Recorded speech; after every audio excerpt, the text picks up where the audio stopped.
we call it the clip design. Pretty much, this is a stationary frame and it's got 4 clips right here. And as you can see, this will fit. The frame will be able to fit around the tote, and then the clips will go down and fit underneath the lip of the tote, and you can pick it up. The clips will probably have to be made out of a fairly flexible plastic because they will be bending back to fit over this lip, and we'll need them to bend back into the original position after it passes this little lip so it can grab. Pros and cons of this: it's very fast once you get it aligned, which is one of our cons. It's fast just to go down and pick it up. All it requires is a simple, just a one-way, I guess, one-way for controls, which would be the elevator. Unlike a lot of the others, which require grasping, which would be, you've got one piston or one motor, and then another one to lift it up.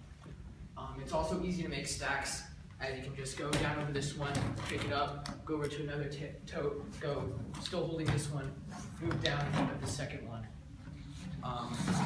So it's easy to make quick stacks as high as you can go, as long as it can hold the weight. It's easy to make, as all you really need to do is make the frame and the clips and then the elevator system.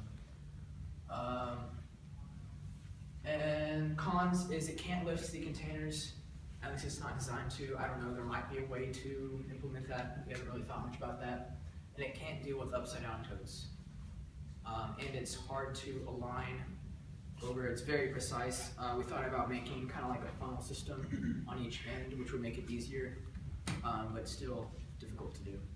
One thing, I feel like we could put it on something just like Brandon's arm, where we could have it extend out so that it could pick up a the tote from the wide end, or it could go down around and find the right distance for the container. And you could pick it up under the little, where Brandon picked it up with his arm.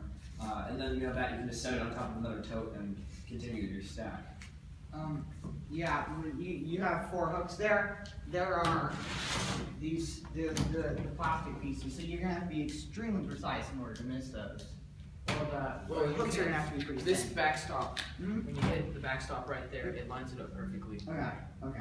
So once you hit the backstop, just go down to the left. Okay. And then you can put a little camera, just like we were saying with Brandon's, if we needed to. I want to see how it would work combining on the two. extendable arm.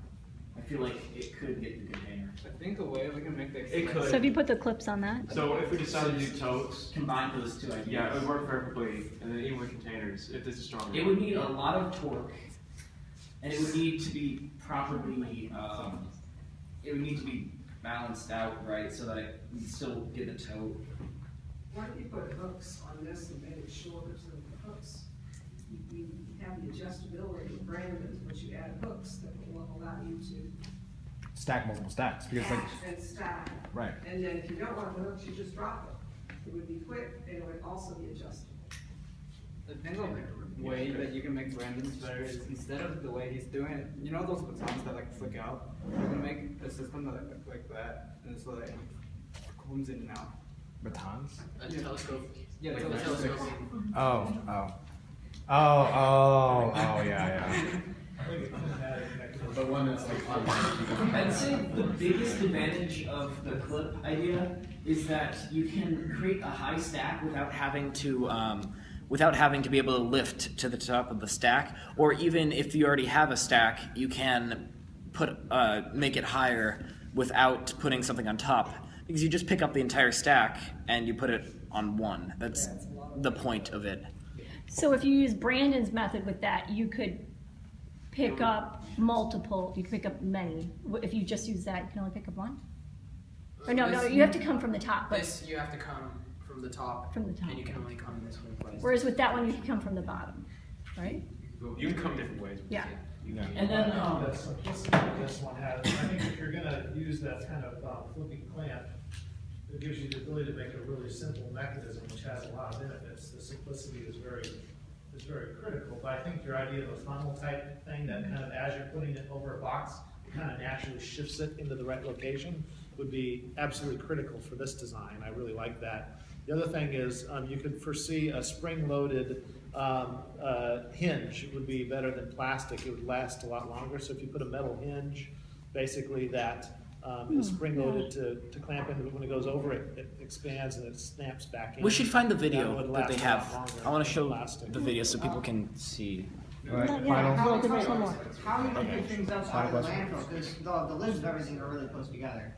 Now, You need Oh, yeah. toasters to come in and break That these was up. the same issues I've been having with the other ones. You know, one thing that we should talk about now is we keep talking about either just not dealing with the landfill because they're so close together, or having a bunch of other robots come in, but we can't really depend on having other robots that can break it up.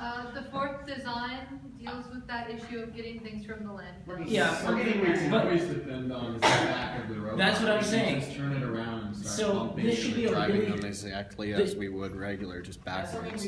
This should be a really easy thing we could do. I feel like we can put something that will push the noodles and something which can effectively break up the landfill.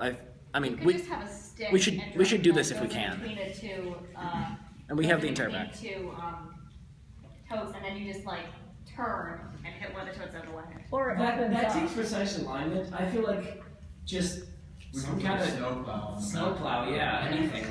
All right, so We okay. can talk about this later. All right. Okay. So in summary, great, really simplistic design. You would only need to work on one essential motor in terms of elevator or height, and you would need a funnel to align the totes to actually grab it. The only problem is there are a few problems that it has. It can't lift containers, upside down totes. It makes fast stacks. That's true. And yeah, that's it. If there's anything else, yeah.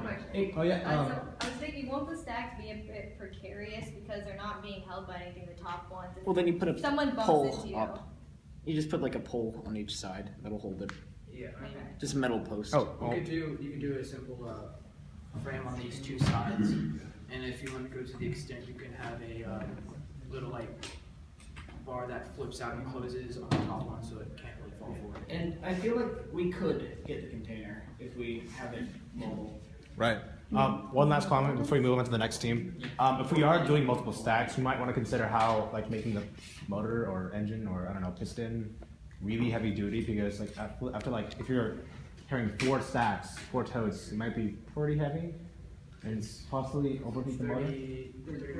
And then also with this, I really like the idea of I know we ditched the U-shaped drivetrain, but I like the idea of having this not entirely in front of the robot. I like if we could get it so that it's like a third of the way or even a half of the way within the drivetrain, that we could still push it off and pump it with something, and it would, or we'll find a way to put it on the middle thing. But then it wouldn't need to be counterbalanced horribly, or it wouldn't, I mean, there's a lot of problems with holding a stack out in front of you that would be solved by having half of it within you. All right. Great. So great idea. Let's move on to the next team.